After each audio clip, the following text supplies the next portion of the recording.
livelihoods, and livestock, and severe damage to property and infrastructure. Southern, central, and northern Pakistan have been the worst affected, particularly Balochistan and Sindh. It is feared that the scale will exceed that of the 2010 mega floods or super floods. Nature is sending us all a new message, and because of its geographical location and a confluence of other vectors, Pakistan has become the ground zero of this century's biggest existential threat, global warming. In some areas, the water is just everywhere, in an unbroken horizon of inundation. 72 districts have been declared calamity hit. Over 33 million people have been affected, which is the size of a small country.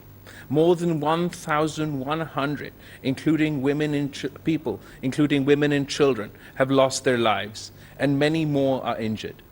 Livelihoods are severely impacted with the loss of livestock, not to mention crop losses, among other crucial sources of sustenance. Hundreds of thousands of women, children, and men have been displaced and forced to spend days and nights in camps and open areas under a merciless sky. Lack of access to food, clean water, shelter, and basic health care is making life harder for them with each passing day. Critical infrastructure, roads, bridges, and railway networks have been seriously damaged and destroyed. This is impeding our efforts for delivery of aid and transportation of affectees to safer locations. The situation is likely to deteriorate even further as heavy rains continue over areas already inundated by more than 2 months of storm and flooding. For us, this is no less than a national emergency. For the most vulnerable, especially the women and children impacted by this disaster, this is a life-defining experience. Excellencies, I've personally visited many of the flood-hit areas. Words cannot describe what it feels like to see people displaced from their own homes while mourning the loss of their loved ones. I've seen the pain, anguish, and suffering in their eyes, having literally lost everything they owned, now waiting for the next food pack, unsure about their futures. They are looking up to us for survival and to rebuild their lives and livelihoods. In addition to the human misery, these extraordinary floods have taken a severe toll on the economy and further stretched our limited resources. Excellencies, the government of Pakistan is cognizant of its responsibilities and has been leading the humanitarian response with invaluable support from the United Nations and humanitarian partners. As part of our national efforts, we've earmarked $173 million to help flood-affected people through direct cash transfers. This will be dispersed through the Benazir Income Support Program to 1.5 million families who will each receive 25,000 rupees in immediate cash relief. Rupees 5 billion has been allocated to the National Disaster Management Authorities for relief efforts.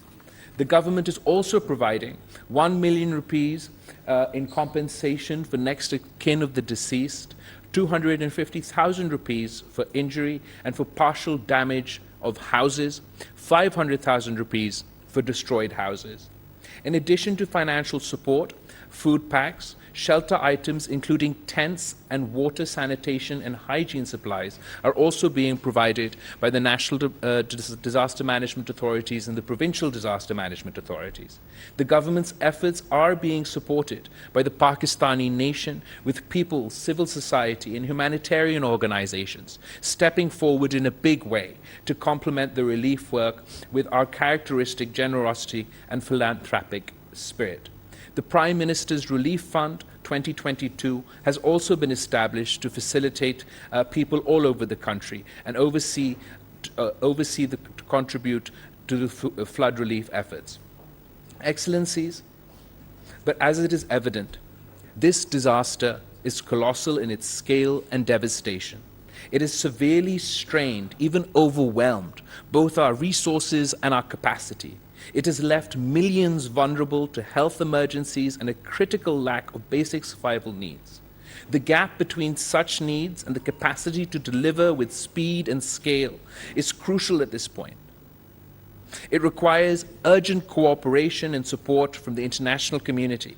We are profoundly grateful for the initial round of spontaneous solidarity and support from so many of our friends and partners around the world. I would like to acknowledge and thank all our friends for the prompt financial support and relief assistance being provided by several countries as well as the United Nations, World Bank, and Asian Development Bank.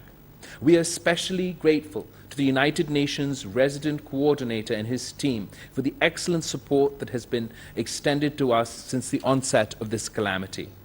We need to expand and scale up these efforts and response. For that, we are launching the UN Flash Appeal for Pakistan Flood Response Plan 2022 today. The appeal prioritizes focused interventions in areas of education, food security, agriculture, health, nutrition, protection, shelter, and non-food items, water, sanitation, and hygiene. We also need assistance with livelihoods and livestock support, as well as relief, machinery, and equipment. We urgently need shelter and tents and mosquito nets, if they can be arranged and transported. This appeal is expected to address only part of the overall requirements and will therefore complement the broader effort. I would like to urge the international community to give its full backing to the Flash Appeal to help the people of Pakistan most in need. I hope our partners would appreciate that given the urgent requirements of this catastrophe and the compounded burden on our economy, the humanitarian assistance being offered does not cut into the already committed development assistance. Beyond the immediate rescue and relief efforts, we would need support for rehabilitation and reconstruction of the flood-affected areas. I encourage you to contribute generously towards meeting the funding requirements of this response plan and going beyond. We believe that the efforts of the United Nations will be boosted by swift offers and announcements of support from your countries. Excellencies, the calamity we are facing is a clear manifestation of the direct and unmitigated consequences of climate change. As one of the smallest emitters on the planet, less than 1% of greenhouse gases. In fact, Pakistan is in the front line of the devastation caused by global warming. This mega flood has once again made us acutely aware of our vulnerability to recurring climate shocks. Such episodes are becoming all too frequent and increasingly more devastating. I hope you will agree that both the spirit of climate justice as well as humanitarian assistance, the international community needs to step up and share the burden with those most affected and impacted by rapidly changing climate and weather patterns.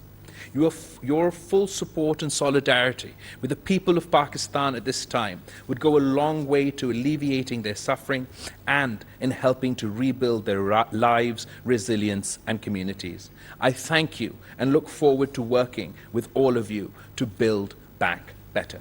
Thank you. Thank you very much, sir. वज़ीर ख़ारजा बिलावल भुट्टो ज़रदारी दफ्तर ख़ारजा में तकरीब से खिताब कर रहे थे। अक़वाम मुत्तहिदा रुकन ममालिक से हंगामी मदद के हवाले से दफ्तर ख़ारजा में